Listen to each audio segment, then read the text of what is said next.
Welcome back to the Bass Chaplain Fishing Podcast. We are so delighted that you've chosen to join us today.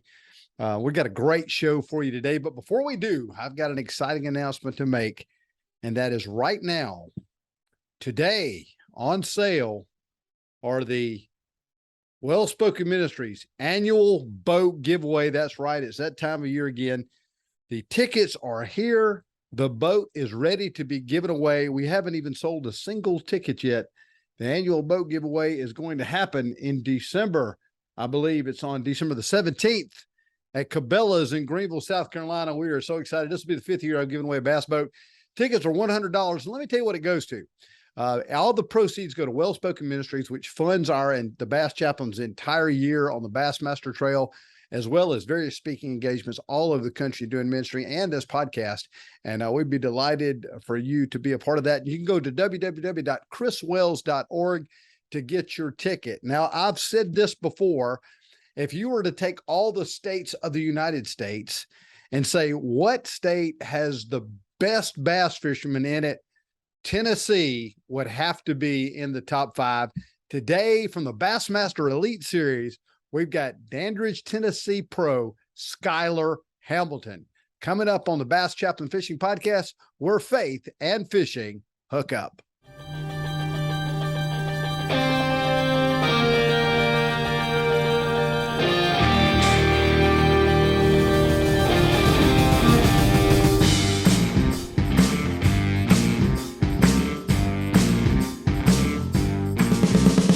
Welcome back. This is Chris Wells with the Bass Chaplain Fishing Podcast. I have as my guest today, Skylar Hamilton. Now listen, if you were going to pick a state and say, what is the best state that has the best bass pros in it, you would have to consider Tennessee. Tennessee has got some Mac Daddy bass pros, and we got one on here today. One of the youngest guys on the tour.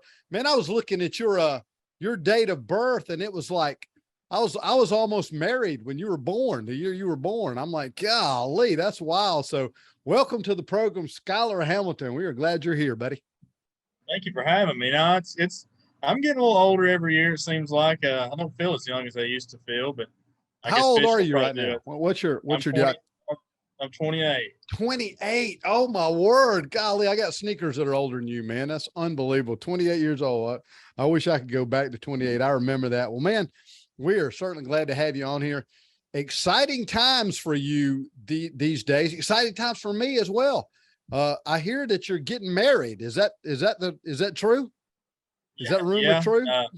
It's very true. I guess it's about time. I've been with Christiana for 7 years. So we first got together before I made the Elite Series, and actually met, and we'll probably get into this a little bit later. We met at a restaurant, working together. She was a waitress and I was washing dishes and all that. So it's pretty unique situation, and definitely can't say that she liked me for my money, which I still don't have any. But at the time, it was just I don't know. We just fell in love, and it's been great ever since. So.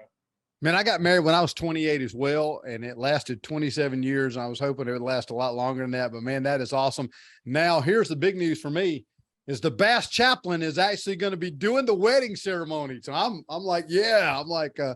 excited to be a part of that. And I can't wait for that. And I know you can't wait as well, but man, you've been fishing for a while now, and just tell us a little bit about how you started. What was your journey to become a professional fisherman? Because so many guys are so good in Tennessee, and that's such a hard environment to even, be competitive in at a local level, much less at to make it all the way to the Elite Series. How did that happen for you? So I grew up in Southwest Virginia in a little town called Big Stone Gap, and I actually lived in a town called Appalachia, which is even smaller. And before I went to, elementary school and high school and middle school, and there wasn't a whole lot to do. Football and coal mining was pretty much all you had. My whole family was in the coal industry, and but I was fortunate enough to have a kayak, and Dad had a boat and all that. So I got to fish pretty regularly. We always had a camper here on Douglas Lake where I live now, and so in the summers I'd come down here and fish. And I really enjoyed it. And for some reason none of my family fished competitively. They didn't fish in tournaments. They just enjoyed fishing, and I don't know. I kind of liked the competitive part of it, and there was a few little clubs there in Virginia that I'd fish with, and just growing up there and here in Tennessee was, I don't know, it was the foundation for it all. And I just liked competing. I wasn't really the guy that liked to go out and just catch fish and throw them back. I like to have something going on. I like to put them in a live well and take them, weigh them in. I don't know. It just went from there. And I was fortunate enough to be able to fish the opens at an early age. And straight out of high school, well, I was still in high school when I fished my first open. And it was on Douglas Lake. And I was 16, borrowed my dad's boat and fished as a pro. Wow. And I think I finished in the 20s. I think I finished 23rd or somewhere in the 20s. And it spoiled me because I said, man, this ain't that hard. Being young, you don't really know. And so I fished for 5 more years on the Opens trail, 4 or 5 more years before I qualified for the Elite Series. I had one really good year there in the Central Divisions. But there was a lot of things that just came together. My grandfather taught me a lot about fishing. My dad taught me a lot about fishing. Just fishing with people around here in this area. Everybody's so good. And like you said, Tennessee's a great area. So anybody that I got in the boat with at that young age taught me something, and I utilize all that stuff today. So I don't know. This area just breeds tournament fishermen for some reason, and because Douglas and Cherokee, which are my home lakes, are not really similar to anywhere else we go, and it's kind of confusing because a lot of the techniques we use on Douglas and Cherokee are kind of just, you might use a few of them in other places, but Douglas, it fluctuates 50 feet. Right. Yeah. So it ain't like we go anywhere else like that. So I don't know why. Maybe it's just tougher here. I don't know. But we got a dozen guys within 100 miles of me that, some of the best in the world. So something about this little area creates great fish. We're not saying that I'm one of them. I'm just okay. I make a living doing it, but there's a lot better guys around here, a lot better local anglers that just don't decide not to fish for a living. And it's just pretty amazing. That is, man. Now you won a tournament. You won an open over in Oklahoma. Tell us about that tournament. Yeah, so that was the Arkansas River, and I think it was in June, first part of June, and I was 20 or 21, and gosh, you'd think that being 13 hours from home that you wouldn't have a chance, and for some reason that whole tournament just clicked with me. And the actual spot that I won that tournament out of was pretty neat.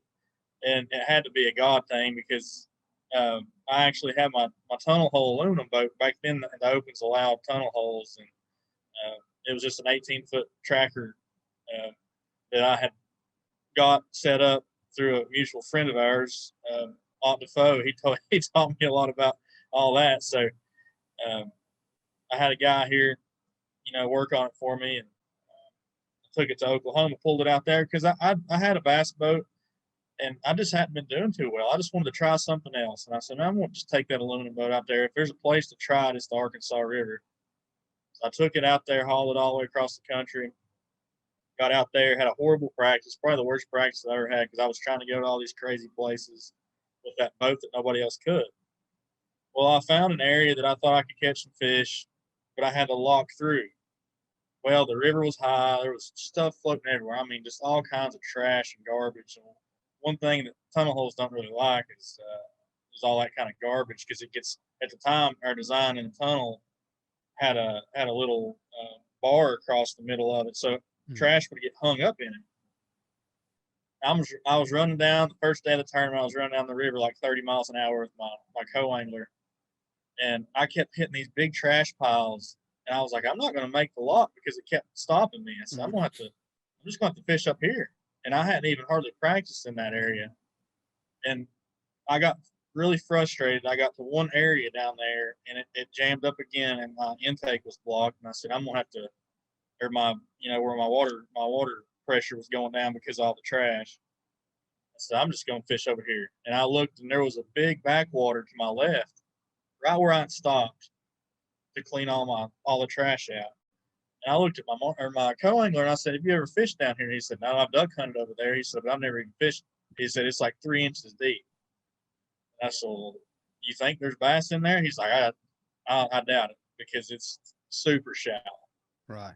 I said, "Well, I ain't got no other choice." I said, "I'm just gonna go over and fish, see what happens." So I get to the mouth of this backwater, and it's really shallow. It's super silted in, even with the water being high. I was like, "I don't know if I'm gonna get in it."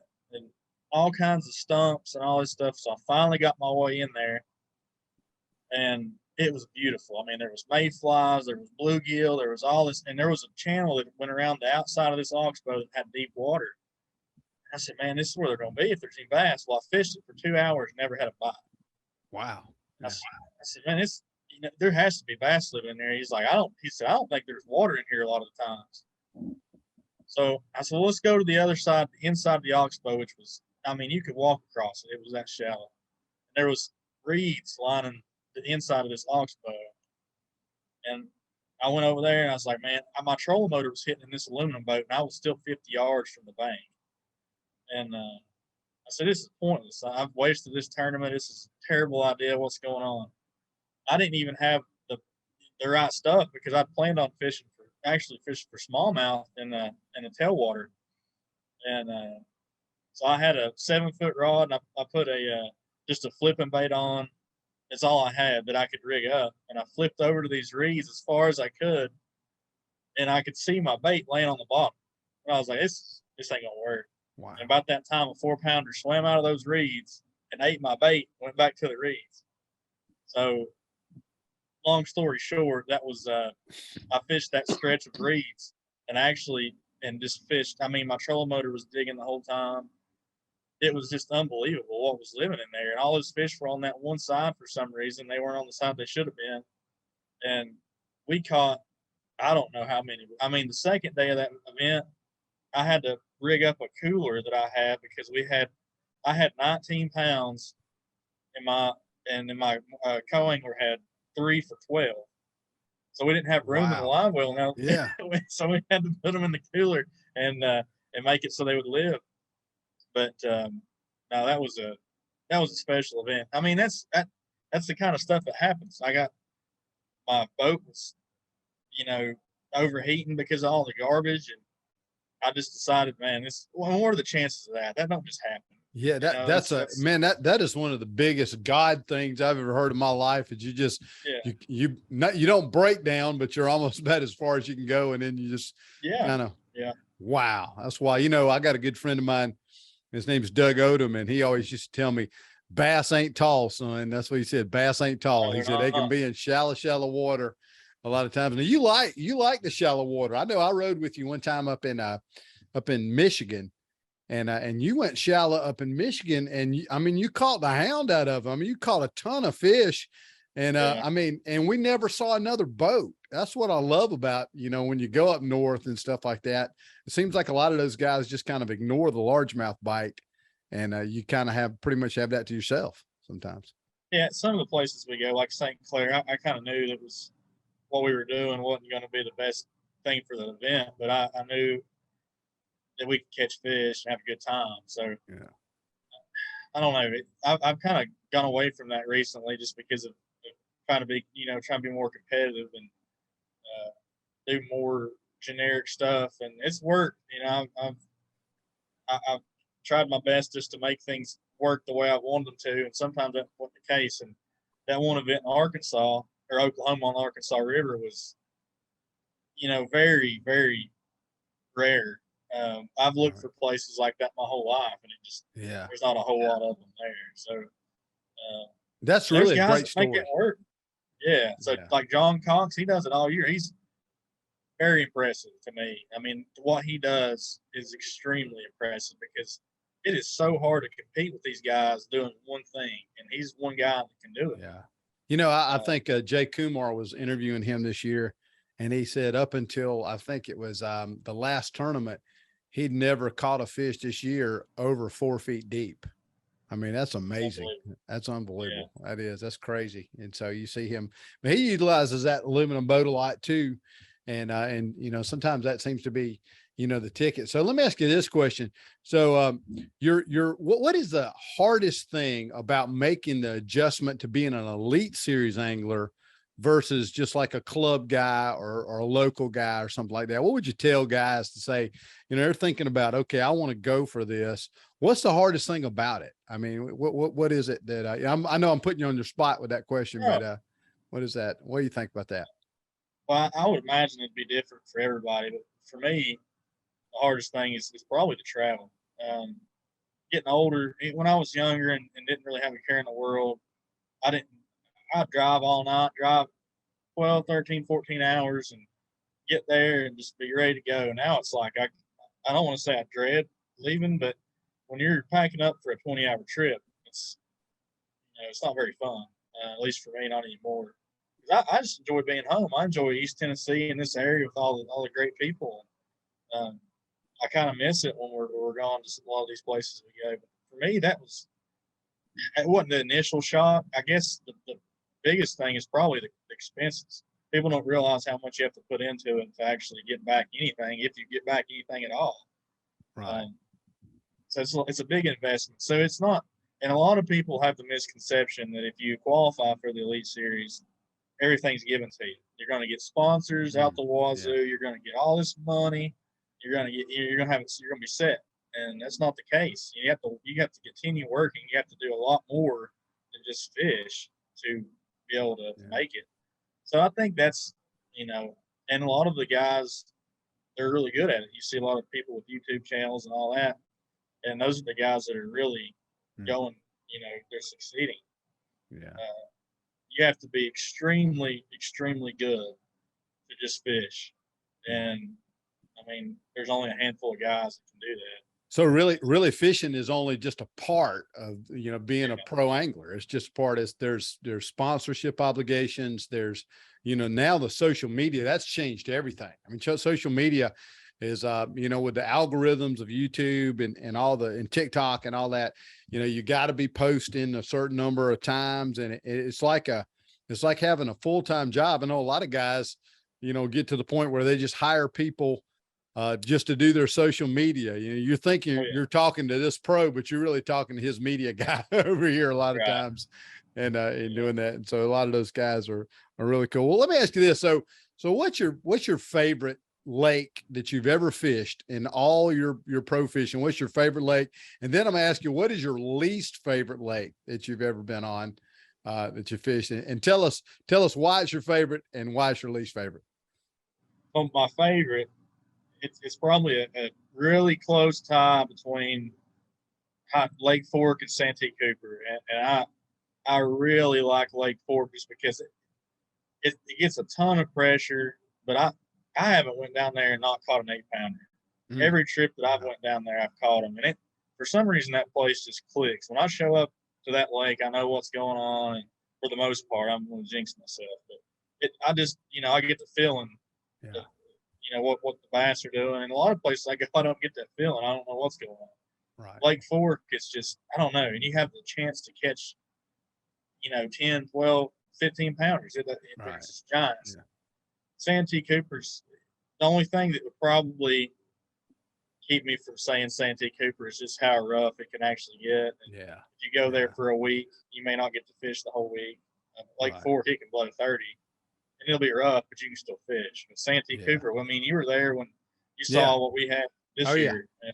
I grew up on Santee Cooper. My brother was a bass guide there, and I still don't get a good feeling about Santee Cooper anytime I go there. It's always rough on me. I've caught some of the biggest stringers I ever caught in my life. I caught off of Santee Cooper, and the biggest tournament I've ever caught, in my life, I've caught off Santee Cooper, but I never feel good about it. I never feel like I know what's going on or where they are or how to figure it out. And it always amazes me that you guys can go in like that and just in 3 days, just figure it out. And somebody always does. And a lot of people always do. And it's just stunning to me. Now, what's your least favorite lake? If you had to say, this is the one I don't ever want to go back to, which one would that be?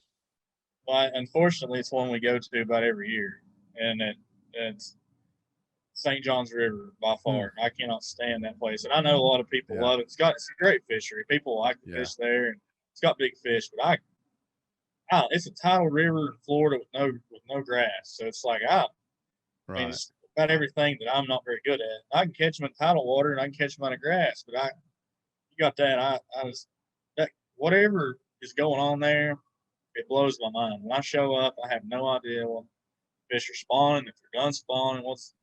It's just I have a hard time down there, and a lot of it's probably in my head too. But I just can't. I think I've caught 2 limits there in 6 years. So wow! It's terrible. I don't know, but I'm sure it's great.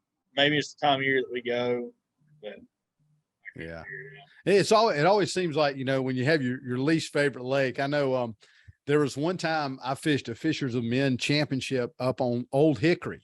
Okay. Yeah. And everybody I've ever talked to loves Old Hickory, and I couldn't buy a fish. I mean, every time you throw a rattle trap out, and shad would come back on every hook and there's stuff. And so my strategy was find somewhere where there's not 10 million shad. And I just said, I could never figure it out. So it's wild how those lakes, you know, come and go. Well, let me ask you this. If you had, you know, we got a lot of listeners, we're picking up listeners that are asking questions to me a lot about, okay, if I just want to get better, if I just want to be a better bass fisherman, what are some things that you see as a pro that, you know, when you look at amateurs, you say, man, those guys would really do better if they did what? What would you think that would be? I think a lot of times we overthink things, and I've noticed that with a lot of people that I've fished with. Is they're just constantly trying to make something happen. They're constantly tying different baits on and moving spots, and sometimes that's okay, but a lot of times it's not all that. A lot of times it's area that you just, you know, throw something you're confident in. Everybody has all these new baits and all this new stuff they want to go out and try, all these new fancy electronics, when all you got to really do is just kind of buckle down and fish and throw something you want to throw. You know, if you're on a spot that you think you should be getting bites on, you try 12 different lures. And, you know, if you're on a spot that you need to be on, it ain't going to matter what you throw. They're going to bite it. So that's one big mistake. And then another thing I tell younger anglers is try to fish. That's how I got where I'm at, was by fishing with as many people as possible. And it doesn't matter if you don't like them. You may not care much about them, but if they're willing to take you out, you're going to learn something from that person. And I had some great mentors around this area, and I wouldn't be anywhere without them. I mean, every trip that I've taken with somebody, you can learn something. And even today, I still try to fish with as many people as possible. And you ask any professional, and that's probably what they're going to tell you, because everybody's so different. You take our group of guys and give them a survey and ask them what they like to do, and everybody's going to be different.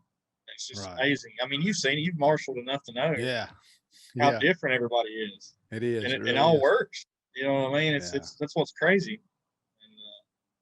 And that's what I would probably say. Just try to be confident in a couple lures and just fish. Well, you know, one of the things, I had a buddy of mine from Tennessee, and I try to learn all I can. There's so many anglers I could name from Tennessee that have taught me so much. But one of the guys that probably taught me the most, probably affected my fishing more than anybody, is old J.R. Hennard up in Rogersville, Tennessee. Oh yeah. And he called me up one day and he ruined my life. He said, hey man, have you fished that horny toad yet? And I said, no, I've never heard of it before. He said, why don't you come up here on the Holston and I'll show you. And I caught my first fish on the Zoom horny toad on the Holston River, and I was hooked. I was done. I could throw away all my rods, everything else. I said, I'm going to do this for the rest of my life.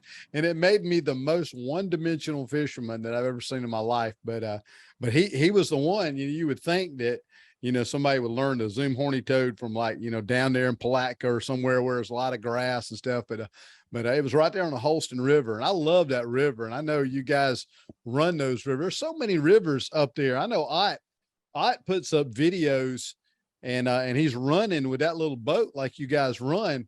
And man, I recommitted my life to Jesus 4 times just watching him run up those rivers. I mean, it's amazing. How do you guys do that? How do you build up the courage to run through that? Well, he's on a different level. I mean, I still get afraid. I have a tunnel prop, but he's got a jet now. But even with his jet, I remember him taking me when I was, I don't know, I was early 20s, maybe not even that. He called me one day. It was first when we were first getting the tunnel props for the opens. Yeah. Kind of set up, and he was like, "Hey, I just got my new tunnel prop," and this was like January, and the lake was as low as it could possibly be. He said, "You want to run up to the pigeon in my with me today?" And I knew the reason he was wanting me to go is in case he got stuck. He needed somebody else to help push. Right. So, and the water was like 40 degrees.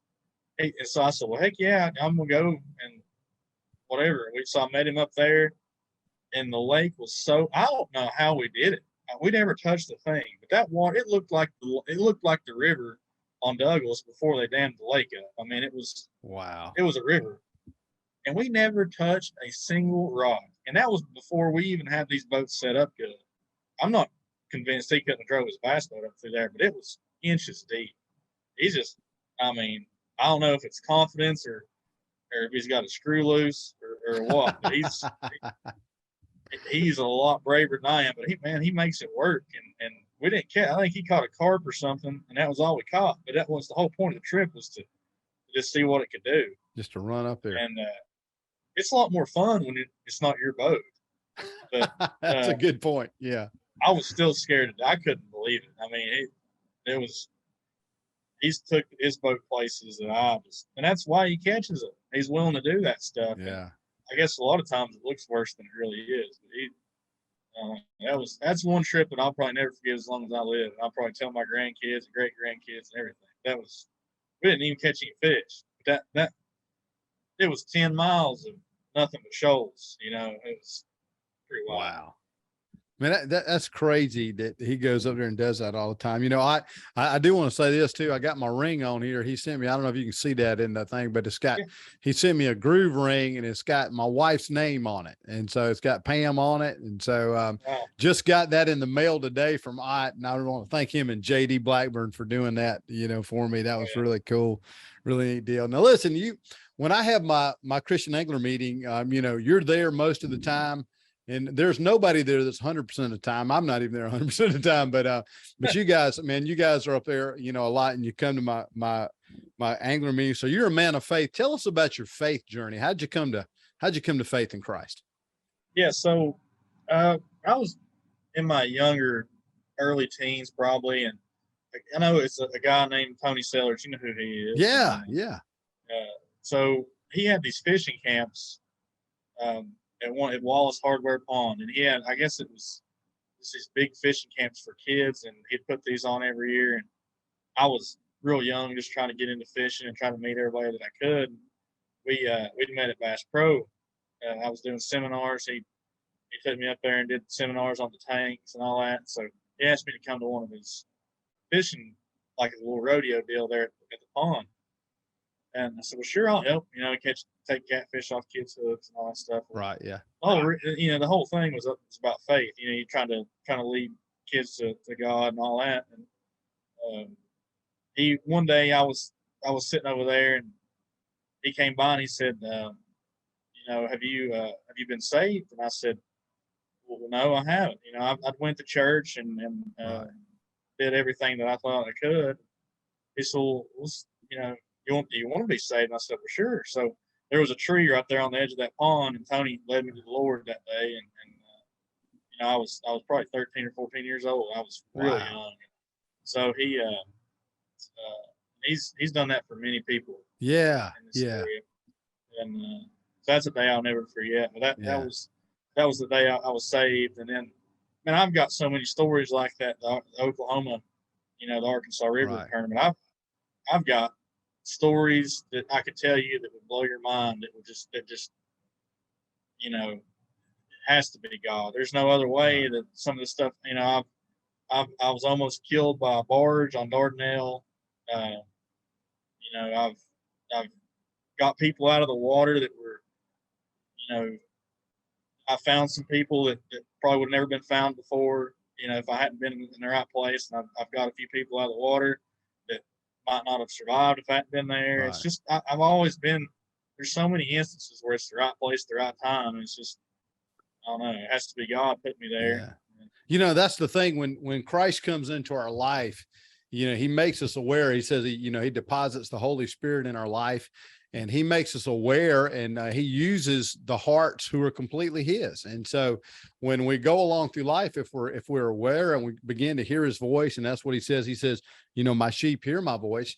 And then, we can be used of God, and God, place us in situations where he knows he wants to do his will and his work. And he uses the people that are willing to do his will and his work. And that's a great thing. Now, Tony Sellers, man, what a great ministry, on the Smoky Mountain Outdoorsman TV show has been running for years and years. And Tony's allowed me to do some devotionals for that show and be a part. And I've heard Tony speak many, many times. And he and I have gone through, a similar experience with, he lost his wife, Sharon, went to be with Jesus, and then my wife, Pam, about 3 months ago. And he was really, instrumental in, calling me and, hey, this is what you can expect, and, and things like that. But, man, that's awesome. That God is at work in your life. And I appreciate you coming to the Christian Angler meetings. I really do. Oh, everybody that comes, I have a deep appreciation for everybody that shows up. And so it's really cool. Well, listen, Chris, I know I'm not as good as I could be, but the fact that you come to our events helps a lot. And I don't have time. I mean, I could make time, but when we're that far away from home, right. Yeah, we you're the only church we got, really. You know what I mean? Right. For a group, you can have church anywhere, but you coming to those events helps a lot. Just to help you keep your faith. And sometimes by the end of the week, when you've been up there practicing, kind of lose it a little bit. And when you go to those angler meetings, it helps me a lot. So we appreciate you. I know everybody that goes to those meetings, and even the people that don't go to the meetings, they appreciate you being there and just being a part of it. So, well, man, it's a blessing, to be there. It's a blessing to be able to, be around you guys. I know this, at the last tournament up there in New York, I remember I was in the line, and Scott Martin came through, and he looked at me and he said, "Brother, you need to pray for me today. I said every word in the book." That's what he said. I said, yeah. I said, I've said all those words too, Scott. So I know I will pray for you. And I do that. But man, that was I always love it. I mean, I know we got other tournaments. We can't talk about tournaments in the future, but tournaments in the past, that was just an amazing fishery. I just cannot get over even you guys catching them out there. I waded along the banks and caught them on the banks. I mean, it was crazy. One time, I went up to even another little river up the way at Watertown, and found a railroad trestle, and I would throw my Cinco, because Brandon Card let me have a spinning rod, and I'd throw the Cinco up and just let it come down in the current, and like 10 casts I had a fish on. I didn't catch all 10, but I had a smallmouth on 10 casts. I mean, bam, just like that, and fighting them in the current. Wow. But I don't know any other place you can go and fish off the bank and catch fish like that. It's amazing. It really is. Yeah. You were talking about it earlier, how hard it is to find fish, but the wind blew for 2 days. Yeah. And the way those guys caught them with pretty much a day and a half of practice was, I caught 20 pounds a day and didn't make the cut. Who would have ever thought that? I mean, you come in with 20 pounds and you're thinking, okay, I got to at least be top 5, top 10, you're top there. 65 people caught 20 pounds. That's unbelievable. Yeah, it kind of hurt my feelings. But I guess next time I told Mercer on stage, I said, I caught 20 pounds this morning about 10 o'clock. I said, I figured everybody was going to have 20 pounds if I caught them that early.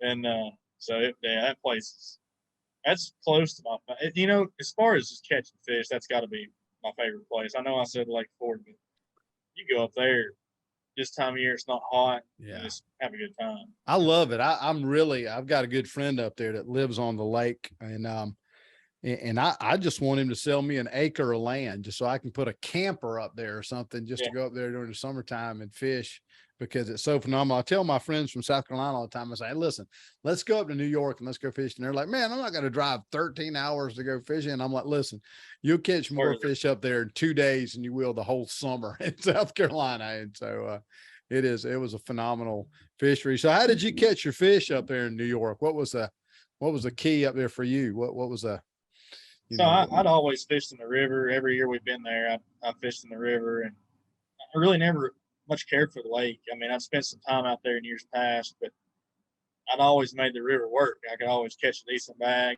and make a check, and really knew I couldn't compete with the Johnstons and some of the other guys that were up there. So I just did what I could, and did the same thing this year. I fished in the river. I fished shallow. A lot of times I would just look for them and I would blind cast it. If I saw one, I could catch it on a drop shot.